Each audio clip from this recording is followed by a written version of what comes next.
Olá, meu nome é Rodrigo Andrade Brígido, eu fui bolsista de iniciação científica aqui da Universidade da Amazônia, no Núcleo de Pesquisa de Meio Ambiente e Desenvolvimento Urbano. Junto ao professor Leonardo Augusto Lobato Belo, nós desenvolvemos o seguinte trabalho: deterioração de edificações do Centro Histórico de Belém, uma análise de ocorrências de patologias estruturais. A etapa dessa apresentação contará com uma breve introdução, onde eu vou apresentar uma breve motivação, objetivo geral específico, uma justificativa.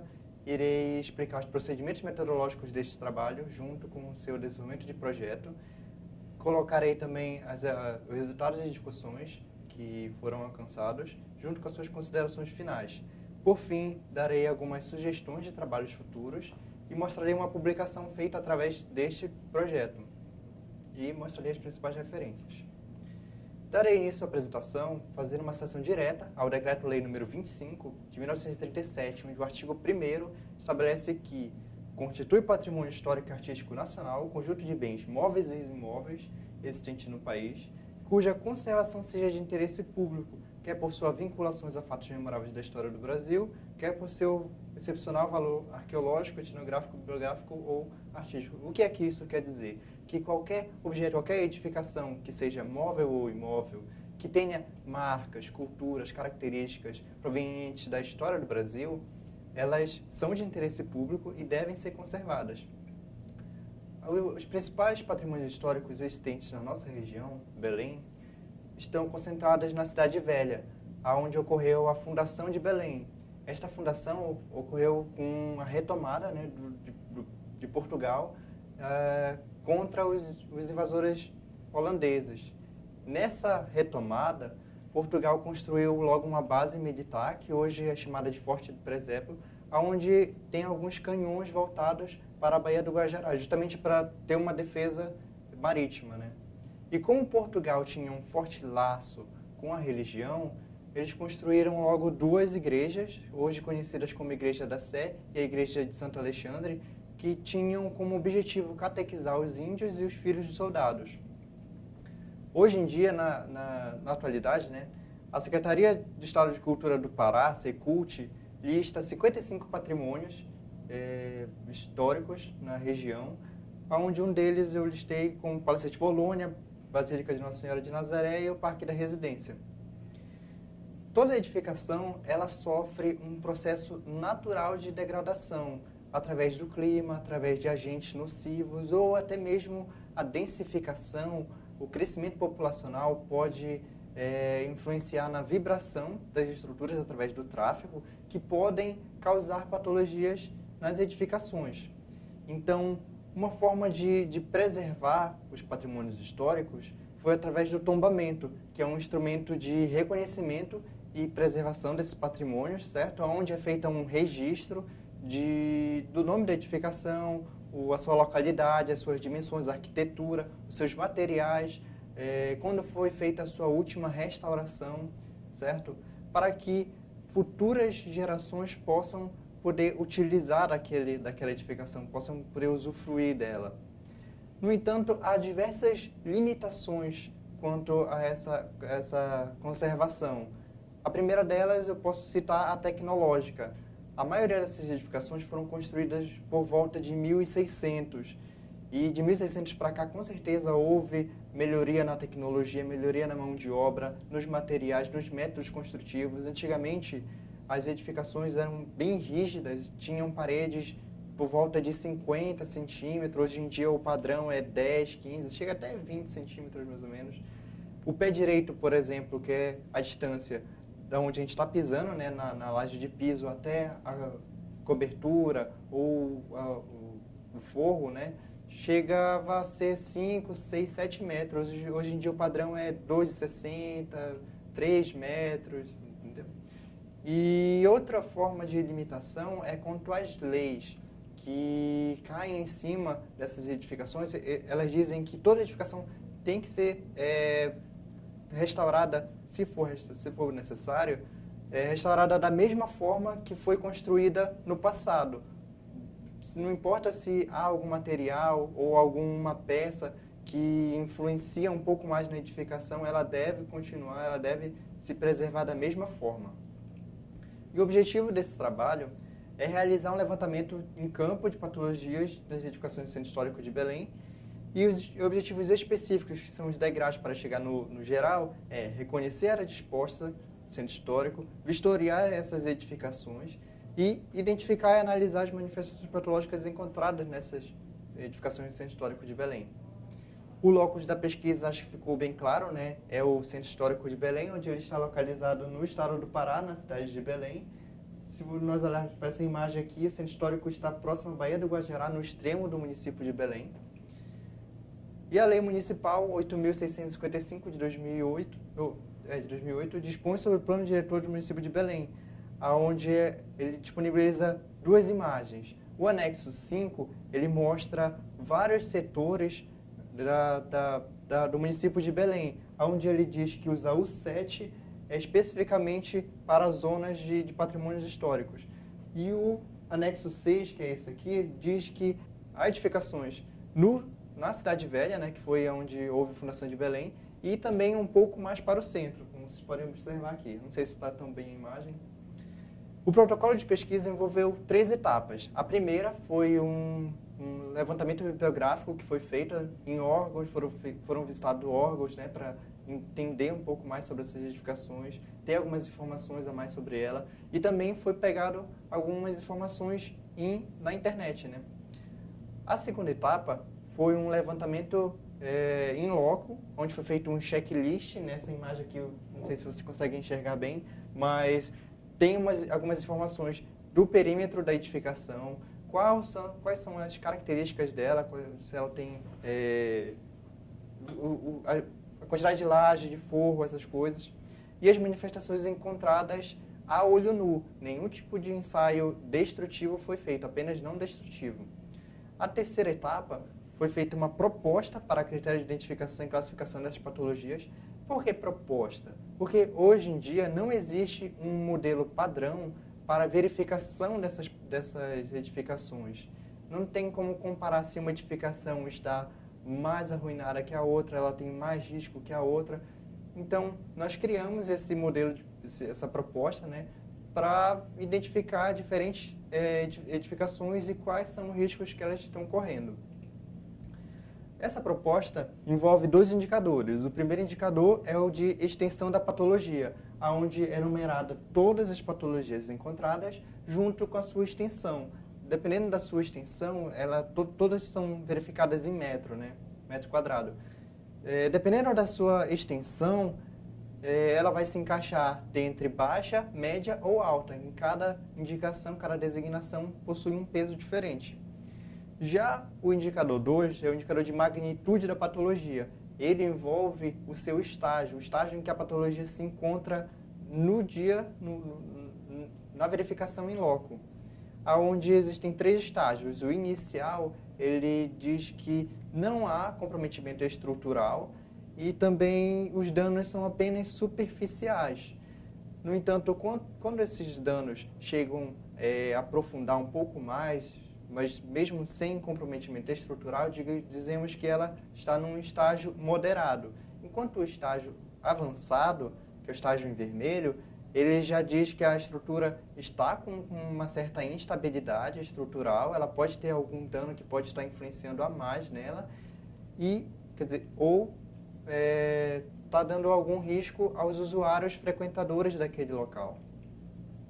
E o outro indicador, o indicador de degradação, na verdade, esse indicador ele reúne os 2 indicadores anteriores. É feita uma matriz de impacto, onde pegamos cada indicador, fazemos a sua análise do peso de cada valor, né, de cada característica de patologia, e através dessa matriz de impacto é feita um somatório da matriz de impacto com a matriz de ocorrência. O que é a matriz de ocorrência?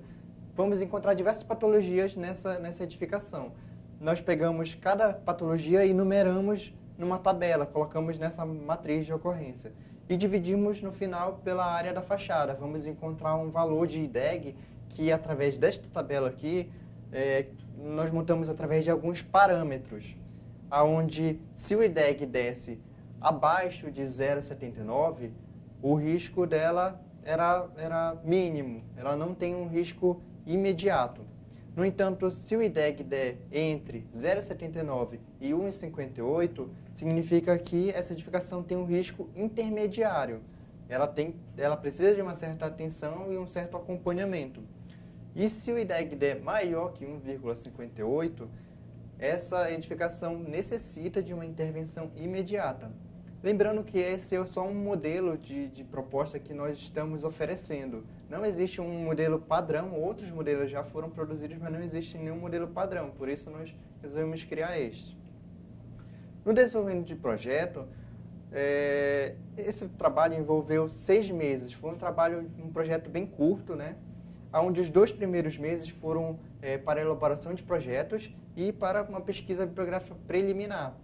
Os 2 meses seguintes foram apenas para coleta de dados em campos e o tratamento dos dados, fizemos uma análise desses dados. Depois disso, começamos, na verdade, a elaborar um artigo científico. No último mês, que foi o mês de junho, fizemos uns ajustes finais nesse artigo e também apresentamos esse mesmo trabalho no auditório Davi Mufarrez, aqui da Universidade da Amazônia. Resultado das discussões, eu não irei aprofundar muito quanto às edificações, porque são várias, são mais de 10 listadas aqui na região de Belém. No entanto, eu vou citar apenas 2, que elas têm uma área de fachada meio que parecida, então fica bem representativo quanto ao nosso trabalho.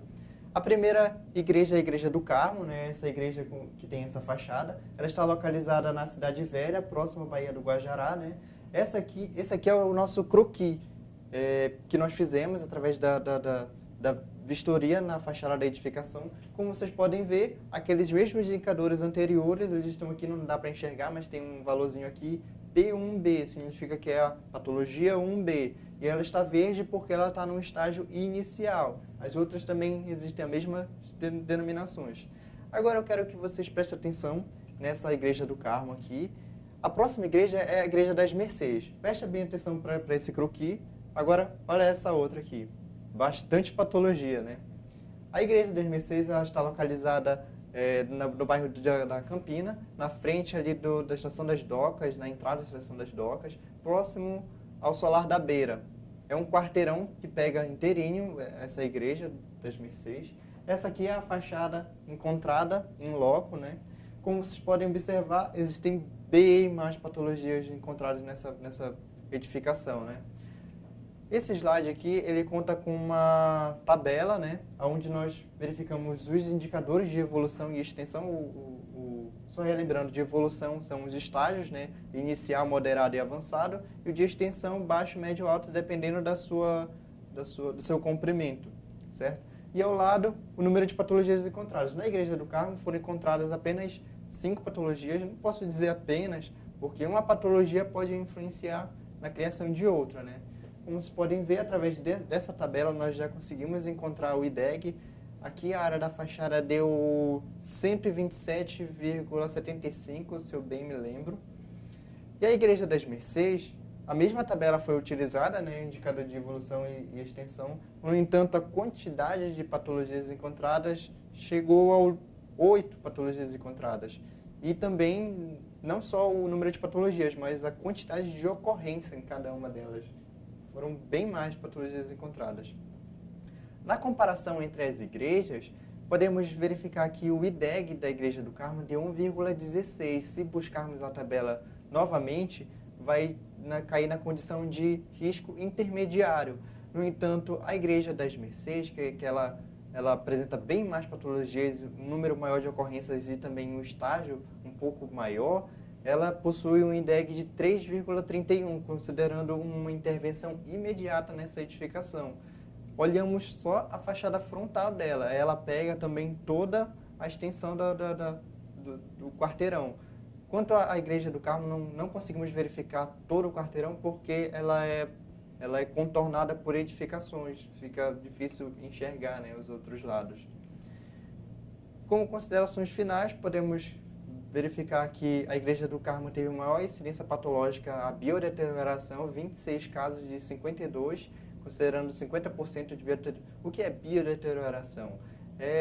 Patologias envolvendo fungos, bolores, vegetações, a pessoa, uma igreja com plantas crescendo nela, bem feio, né? E o dano com maior relevância foram as trincas, 3 casos em estado avançado. Pode ser poucos casos encontrados em estado avançado, no entanto, devemos considerar que trincas são aberturas encontradas na fachada da edificação, aonde é propenso o quê? Quando houver uma chuva, a água adentrar na edificação e ocorrer infiltrações, e ocorrer outras patologias provenientes dessa trinca. Então, não devemos desconsiderar um risco nela, né? E não houve um comprometimento, no número D, não houve comprometimento estrutural, já que a evolução inicial e a moderada, somadas, deram 94,23%. Né? A Igreja das Mercês, a maior incidência patológica foi a trinca, 49 casos de 182 ocorrências encontradas, considerando 26,9% de patologias só envolvendo trincas. O dano com maior relevância foi a biodeterioração, sempre presente, né? 5 casos de evolução avançada. Como sugestão de trabalhos futuros, temos de desenvolver análise de impacto do tráfego em danos por vibração mecânica nas edificações históricas e desenvolver estudos sobre a diminuição da resistência da estrutura através de agentes nocivos na edificação histórica. Publicamos está em submissão um artigo na revista Ciência Plena. A classificação dela é B3 para planejamento urbano e regional. Essas são as principais referências do nosso trabalho, pelo menos dessa apresentação. Contamos com o apoio do CAPES, do CNPq e da Universidade da Amazônia. E eu gostaria de agradecer. Muito obrigado.